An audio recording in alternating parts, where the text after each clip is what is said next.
Yeah, just trying to stay busy for the most part, working on some new loops, working on some new beats, trying to switch up genres for right now. Yeah, definitely trying to finish up the last quarter strong. Yeah, yeah, definitely. Bro, it's crazy when we first linked up like 2019 or whatever it was to now, like it's been night and day. It's been so much stuff. It's crazy. Yeah, yeah. End of 2019. Yeah. It was crazy, but no, I'm excited. We got a super special one today. The producer room powered by producer culture, specifically on Instagram, one of the most heaviest requested. You got to do Ayo Bleu. You got it. People were DMing me. You got to do Ayo Bleu or else da da da da da. You got to do. I'm like, man, this is crazy. But little did they know we had it planned the whole time. But we appreciate you, the GOAT in the building. Ayo Bleu, what's going on? Ayo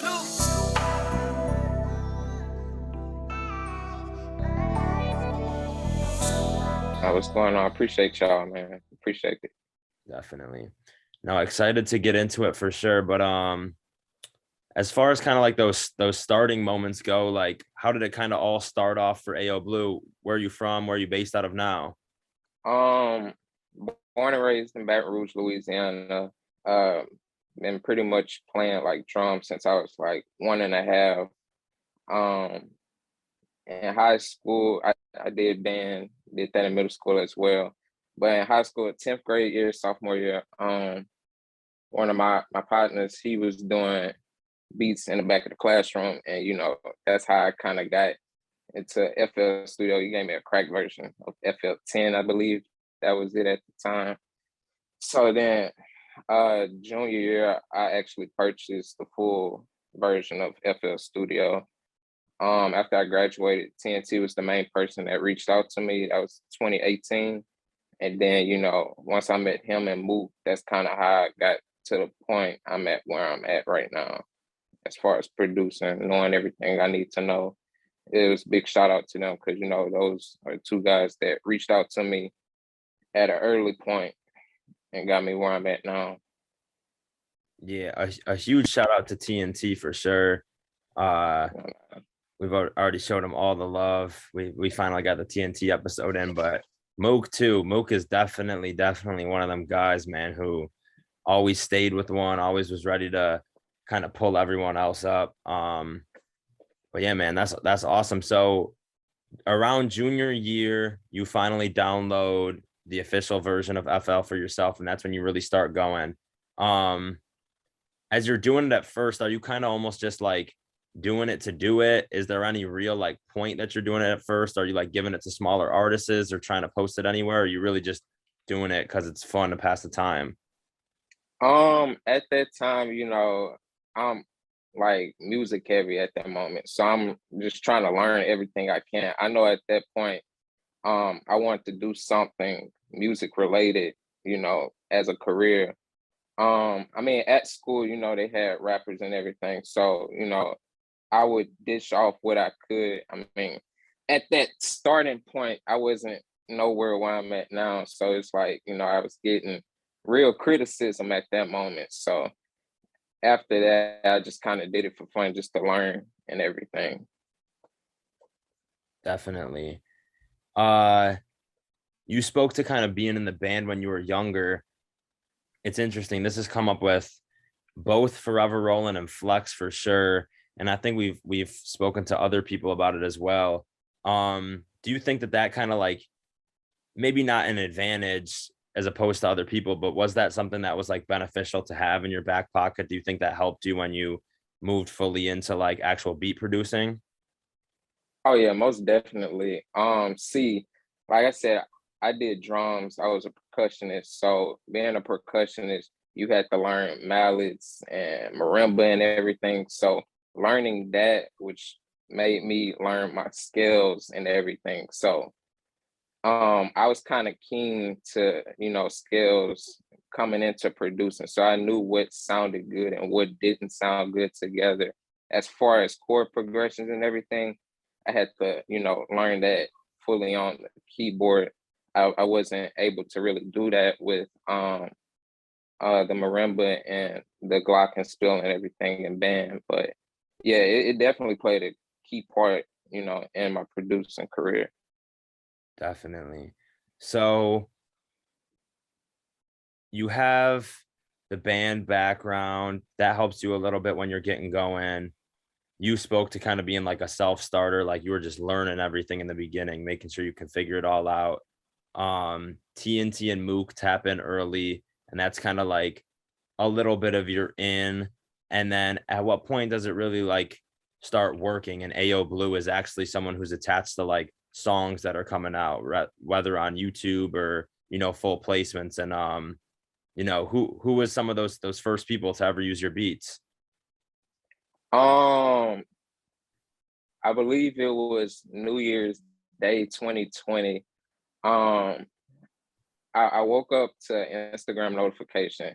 Taj Money had sent something to me, and it was OB&J. He had dropped the single "Big Big" New Year's Day. It was me, Taj, TNT, and Tago on the beat. I didn't know anything. I know it was from one of my old loop kits, so that was a big shock to me. That was the first main song that actually popped out on YouTube. He was the first artist that I actually came across. Um, I know Mook did a beat to one of my loops with Lolo, Turn It Up, and we got Kiddo Marv on it. So that dropped January as well. And I also had another song with Kiddo Marv, so that was two on his album. But as far as like major songs that dropped, I would say Where They Go on Just Cause Y'all Waited, the deluxe with Durk that dropped in June. So that was the big song that kind of took me off. Definitely. Yeah, definitely took off from there, and then it was off to the races. Definitely gonna speak to Dirk, and you linking up and ended up being a staple on a lot of those Dirk projects. But you mentioned the first song being a OBN song, a collab with TNT, Tago, and Taj, and they had gotten something from your loop kit. Like, what's the way to kind of win in the loop kit game? Like, I see at this point, everyone's making loops, everyone's dropping their kits, everyone's asking people to repost their kits in the DMs and all of this. Yeah. Repost their stories of their kits. What are some of the kind of like the secrets to the loop kit game, and how do you win there? Um, Secret wise, there really isn't a secret. The main thing to like being successful with loop kits and everything is you got to put out quality, like good quality loops, man, because at that point it is business. So like when you box it up and you package it into a zip file or you do Dropbox, whatever, you got to make sure it's quality because if it's not quality at the end of the day, then no one is going to touch it. And being a loop maker, that is what's taking over the game right now. So it's kind of like competition. So the better quality your loops are, the more successful you could possibly be, as long as you get the loops in the right hands at that time. Crazy, yeah. It definitely seems like a lot of people are winning off the loop kit game right now. Yeah. Kits altogether, drum kits, whatever. But we were talking about that specifically. Man, it's just crazy. Some people are really, really, really turning up off of that. Um, but yeah, so things keep progressing, whatever. You find yourself with finally a huge major release, which was that Durk placement. How did that very first Durk placement, come together and finally get released? So I know I was on live, right? And Young Cutter, he hopped in the live. And mind you, I'm looking at the computer, my phone is off to the side. So I'm not really paying attention. So Cutter's like spamming my comment section on the live. He like, dude, check your DM, check your DM, check your DM. So I shut the live down, blah, blah, blah. and we hop on the little, I guess it's the little video chat, and he was like, "Yo, bro, we got one with Durk that's going on the deluxe. I'm gonna put you in touch with the engineers, so we get this finalized and everything." So that's how I met Turn Me Up Josh. Rest in peace to Josh. That's how I met Josh, and they broke it down with me, blah blah blah, and that's when Where They Go drop on the deluxe. Insane. Salute to Turn Me Up Josh. RIP Turn Me Up Josh. That actually was going to be my next thing. How was the initial click up with Turn Me Up Josh actually happened from a Durk placement beforehand? So you had ended up making it happen and facilitating it yourself, being outside of the camp. But then at what point do you end up, going with Josh on a more serious thing and becoming part of the team? So after Where They Go drop, I know Josh, he had reached out to me. He was like, "Yo, bro, do you need management or whatever? We could really, get you some placement. We could really use you on the team." At that time, I'm new to major placements and everything. I'm new to management and everything. So I was like, "Yo, just give me a couple of days. Let me process it and everything. Let me, figure everything out." So I reached back out to him, like, I want to say 2 or 3 days later, and I was like, "Yo, we go forth with management." And like 2 weeks after, we go forth on management, he like, "Yo, I'm in a session with Durk. Load me up with some beats." So I load him up. I think I sent like between 25 and 30 beats. Um, and the voice and backdoor, the beats that were used on them, I sent them like right behind each other, and the rest is history. Insane. Yeah, the voice definitely breaks everything open. One of the craziest songs of that year. It still continues to bring in tons and tons and tons of views on YouTube by the hour. I think people really underestimate how crazy of a song that was. Um, a lot of people are in the boat now or have been in the position before that you were, where it's you're new to the game, you're getting your first placement, and you start having all these people hitting you about this and that, and someone reaches out about management, whatever. Now, it ended up being an amazing situation for you. Sometimes it's, more so bullshit. Sometimes it ends up being awesome.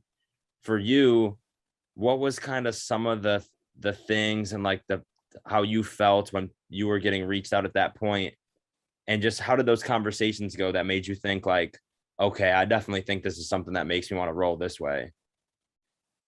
Um, at that point, you know, I was a little nervous, because that's like I said, it's the first time I've been in a situation like that. But I trusted Josh because, he really did put me in a position, to win at that moment. And, I was able to put my guys in a position to win. But my best advice is, you if you're getting into like management, make sure, they're doing what they're supposed to do. Make sure they have your best interest, because like you said, there are some people, that kind of put you in messed up situations. So yeah, my best advice is, like making sure they put you in the best situation as possible. Yeah, 100%. I think it's super important to really see what they can do, let them try to work for you. That's why I'm such a big fan of like trial periods when it comes to a lot of that stuff too. Like, okay, let's Yeah. rock off the strength for a couple of weeks or a month and then, ink it long term at that point. That's definitely some advice that I give, from time to time when asked. Um, but yeah, it's amazing. So at that point in time, you're fully integrated, a part of the team, etc. Where does it kind of go from there? Is it just straight to work, probably a ton of stuff needing to happen since then, and then all these Durk placements just start coming out from there? Yeah. So like around that time, Josh brought me in. I was still working at T-Mobile.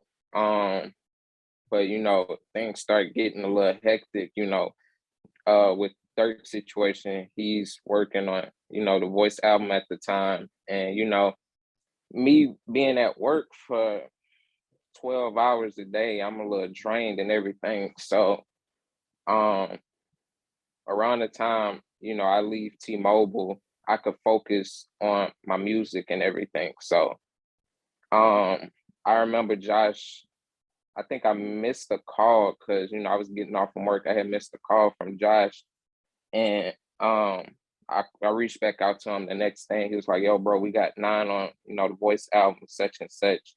That was at the time, so I'm doing everything I can to make sure I can keep flooding him with beats and everything to make sure I could succeed as well as my team. So yeah, it was a little hectic. That's kind of why I was kind of glad to get away from T-Mobile, but on the other hand, leaving a job like that with consistent income, I'm like, is this music thing gonna pick up the way I wanted to?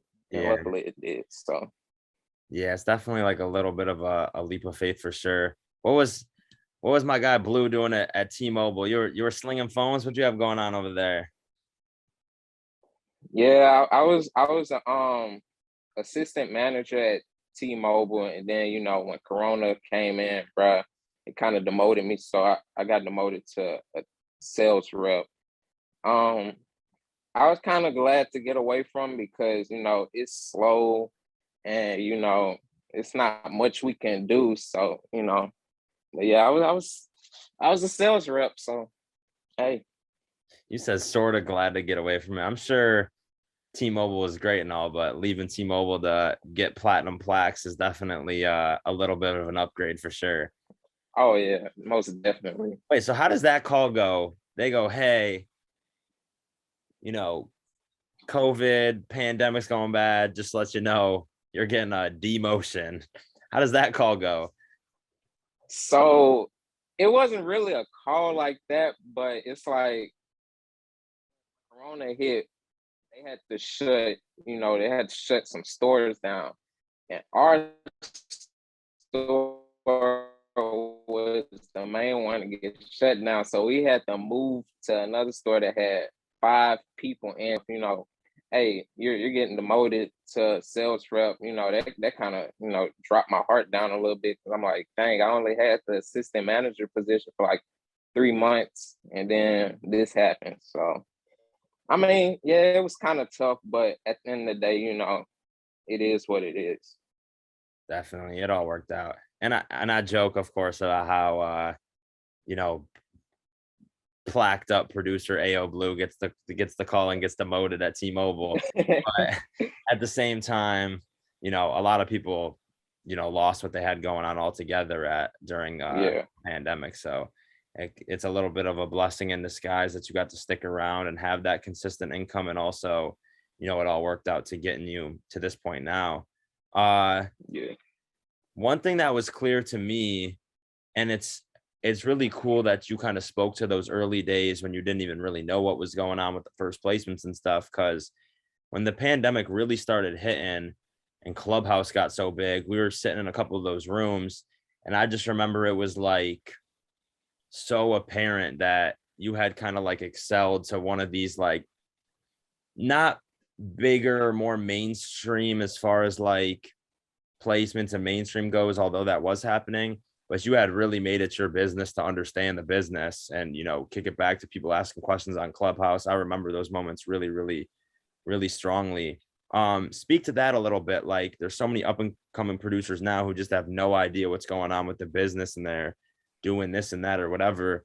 You're someone who really made it your job to know it. Like, what's some of the game you would kick back to them on making sure they know the business? My best advice is, making beats is fun and cool to an extent, but in order to really be successful in music production, you have to know the business. You have to understand, certain terminology, whether it's on the producer agreement, whether it's from another producer talking about a potential placement. You have to understand it because if you don't understand like the business side, you're not going to get far because if you don't know business, it's going to mess you over in the long run. So yeah. Um, Me, on the other hand, I was fortunate to take a class when I was in college. It was a music business class, so that's kind of how I learned certain terminology, um, and certain situations because I took that class, and it was kind of key to me being at the point I'm at right now. So I'm not saying, you have to, take a class or whatever, but definitely reach out to someone who's been in a situation that you're probably in right now, and kind of pick their brain and see, what's the best way to do something. Yeah. And I'll say two things, especially kind of just my observation, with being in and a part of the producer world. Producers are like constantly asking you for shit, like, yo, use this, yo, use that. And on one hand, it's like kind of draining. I'm like, oh, come on. But on the other Yeah, side, there's a lot of producers who are like super, super willing to kind of like explain things to you. And, you know, you might be going through a situation that they've already been through and, willing to explain things. So I always say to everybody too, like, asking somebody who's a more established producer their advice or their opinion on, hey, I'm in this situation. What do you think I should do? That's gonna, they're gonna be more receptive to connecting with you and, building that relationship as opposed to you saying, yo, did you use any of these loops? Yo, I sent you my pack. I could see on the email tracker that you didn't open it. What's up? yeah. It's like, all right, come on, come on. But speak to that a little bit. I think that's important, kind of like the do's and don'ts of networking, how you kind of built relationships with different producers and were able to put yourself in some good positions from there. Um, as far as like when I got let go, when I left T-Mobile, I made it like my main what's the word? My main focus to build connections because in the producer community you have to have some type of relationship. So and that's how you get placements nowadays, especially if you're a loop maker. You have to build those connections, relationships, but you have to be professional when you're building connections and relationships. So I was someone that didn't, double, check in on, like, when I send loops and stuff. I was someone who did not like double text, yo, bro, did you check the loops? Yo, did you touch anything? I sent it out and then I put it in their hands. So like I put all my information in it just in case something did get placed or whatever. Um, and then I just left it at that. But I also did reach out to them, build relationships, then be real genuine with them. It's not always just music. Sometimes some people, hey, how you doing? Just checking in on you, bro. Make sure you're good. That goes a long way. Other than just, yo, did you get my loops? Did you get my loops? Because that really piss somebody off. You know, especially if you're hearing it multiple times a day. So I made it a real main focus to like build a genuine relationship with someone before sending loops off or just making it just business. Absolutely. I couldn't agree more. That hey, just checking in, or like, yo, we were just talking about Steph Curry last time. You seen he's going crazy or whatever. Like that goes such a long way because Yeah, when you're in a position where you start to realize you can make some stuff happen, and then you look at your phone and it's just all these people just hitting you, asking you for stuff time and time again. Stardust season yeah. talked about it a little bit in a past interview, but it's definitely insane for sure. But yeah, I mean, it doesn't stop there. The Durk stuff continues to come. I'm sure you got stuff slated to come out, stuff you've been working on for his upcoming project. You ended up with a really dope placement on the last EST Gee project as well. How did that kind of come together? That was my first beat that I actually A&R'd. Um, Josh had called me. This was a while ago. I think this was like January. Josh had called me. He was like, "Yo, Blue, we need to figure out the perfect beat to put on this song with G and Durk, because I guess they were in the studio at the same time. So I'm reaching out to my guys, hey, if y'all want a placement opportunity, I need a hard pain beat. So I reached out to Bennett Making Hits, and he sent me the beat, and it was him and Trill. And they sent that to me in January. So me and Josh were on the phone. We're going through beats, and then I come across the one that they used in Town. He was like, "Yo, bro, that's perfect. Hey, send that one right now." So yeah, that one was literally my first song that I actually got to A&R. Josh trusted me, doing that. So I was able to do that for the first time. Crazy. Yeah, it's always a good feeling when you make it happen behind the scenes, put it together. It's definitely a crazy feeling. As you have all these placements coming out and stuff continues to come, the singles are rising on the charts, etc. You probably have a ton of different people tapping in, trying to sign you to this, sign you to that, do this, do that, publishing deal, this, that, and the third, whatever. What was some strategy you used to kind of navigate through that crazy world? Um, I personally didn't handle that. I let Josh do that at the time. That's what management is kind of there for.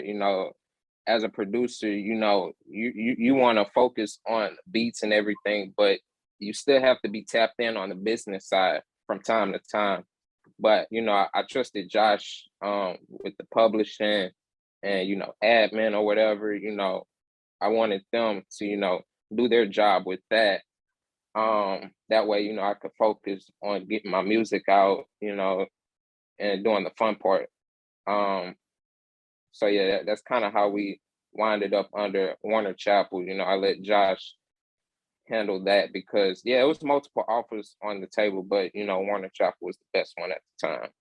Yeah, and you said too, as you're kind of thinking about and going through co-publishing versus admin, what were some of the things that kind of stuck out to you as far as the differences between the two and why you went and what direction you decided to go? As far as publishing, when you do a co-publishing deal, they they own a percentage of your pub and masters until you recoup, what you have signed for. As far as admin deals, they'll take a little percentage, to administer, all your songs, make sure they collect everything. We went with the admin deal. That way, I could still own, my publishing and everything. That way that's not touched, So yeah, we went with the admin deal. Definitely. Um, it's crazy, but just there's a different level and layer of respect for Josh for people who got to work with him, even at an extended arm's reach or be in the studio with him directly or even, just making plays with him across. When everybody's just posting like how much he did, how much he meant to everybody, whatever. Speak to just, that a little bit, because obviously not everybody got to know him the way that you did, but, some people are looking at it not understanding just because they didn't know or they were so detached of like why he was really that person and why he was so embraced and it was so devastating when he passed. Like, speak to just the type of guy Josh was. Josh, he's what I would say he's the pioneer of, Dirk sound right now, the way he is right now. And I'm fortunate to be able to be a part of, the sound that he's made. But on other ends, Josh was he was one of those guys that check in, from time to time, make sure you are right. Because I remember um it was like a week or two or whatever. I didn't hear from him, he didn't hear from me. He'll call me like, "Yo, bro, you good? I'm just checking in on you." He put me in good positions. He never put me in harm's way. He just put me in good situations. That's how I was kind of able to, have the relationship with Dirk's camp, as well as, any other placements that I've gotten, via him. is because, you know, he made sure he looked out for me. That way I could look out for mine, you know. But yeah, he was just a real genuine dude. And, you know, I was very fortunate to have him as a manager, but most importantly, a brother, you know. I really looked up to him. And it was definitely sad to hear, to wake up and, you know, wake up out of sleep, get a phone call from Cash, yo, Josh passed. You know, that was definitely tough for some time. But, you know, that's why I grind the way I do now, because, you know, it's more than just for me. It's literally for him, because he gave me those opportunities. I want to make sure I make his name live on, because he did a lot for me. So yeah, I'm very appreciative for what he's done. Yeah. Salute to Josh. Definitely a legend in the producer space. You know, it's crazy. It's crazy. Yeah. But yeah, I mean, a ton of gems. You know, I guess I'll kind of just end it off with this. The Ayo Blue that's starting, that's trying to make it happen, that's making beats, that doesn't know what it's gonna lead to, versus the Ayo Blue now. What are you telling that Blue? Like, what would you tell him if you got to have a conversation with yourself back then? If I could talk to my old self, I would tell myself I should have never kind of quit in 2016. Like, I walked away in 2016 for a while, you know. At that time I was pursuing track. I really wasn't focused on music. So if I could tell myself, I would tell myself, you know, focus on music, you know, finish what I started, um, you know, after sophomore season. And I guarantee I would have been further than what I'm at right now. So yeah. Yeah, crazy. Well, we appreciate it big time. Ayo Blue came a long way from slinging cell phones at T-Mobile. But no, so much good advice on this one. We appreciate it. Like I said, one of the most heavy requested ones. So, you know, we got to do it. Everybody, make sure you like, comment, subscribe, comment who you want to see next. You might get them set. Blue, who do you think we should do next? Who should be the next one? Um, Let me think. Y'all might have to go ahead and do Taj Money since y'all did TNT. Yeah, go ahead and do Taj. We Or definitely might have to do Taj. yeah, do Taj or London Blue for sure. You know, one of those two. Yeah. Taj and London are definitely on the list. We gotta make sure we try and get both those out before the end of the year. But Blue, we appreciate it again. The producer room, powered by producer culture. Everyone make sure they like, comment, subscribe, comment who you want to see next. Appreciate it big time, bro. Appreciate y'all.